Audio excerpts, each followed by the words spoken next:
ਰੋਕੋ ਸਾਹਿਬ, ਕੁੰਡੀ ਲੱਗ ਰਹੀ ਹੈ ਸਾਹਿਬ, ਕੁੰਡੀ।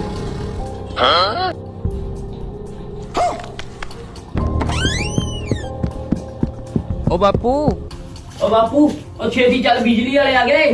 ਉਹ ਭੈਣ ਪੱਟੇ ਆਪਣਾ ਛੇਤੀ ਚੱਲ ਕੁੰਡੀਦਾਰ। ਉਹ ਰੁਕ ਜਾਓ, ਕਿੱਥੇ ਭੱਜੇ ਜਾ ਰਹੇ ਹੋ? ਉਹ ਤੁਹਾਨੂੰ ਖੇਚਲਾ ਕਰਨ ਦੀ ਲੋੜ ਨਹੀਂ, ਕੁੰਡੀ ਤਾਂ ਅਸੀਂ ਤਾਰ ਲਈ। ਸਾਬ ਇਸ ਵਾਰ ਛੱਡ ਦਿਓ ਜੀ, ਅੱਗੇ ਤੋਂ ਨਹੀਂ ਕੁੰਡੀ ਲਾਂਦਾ। ਨਾ ਸ਼ੇਰਾ, ਕੁੰਡੀ ਨਹੀਂ ਛੱਡ ਸਕਦੇ, ਪਿੱਛੋਂ ਬੜੇ ਸਖਤ ਆਰਡਰ ਨੇ। ਜਨਾਬ ਕਰੋ ਕੋਈ ਹਿਲਾਈ, ਮੈਂ ਗਰੀਬ ਬੰਦਾ, ਮੈਂ ਮਾਰਿਆ ਜਾਵਾਂਗਾ ਜੀ। ਉਹ ਨਾ ਭਰਾਵਾ ਨਾ, ਜੁਰਮਾਨਾ ਤਾਂ ਤੈਨੂੰ ਦੇਣਾ ਪੈਣਾ।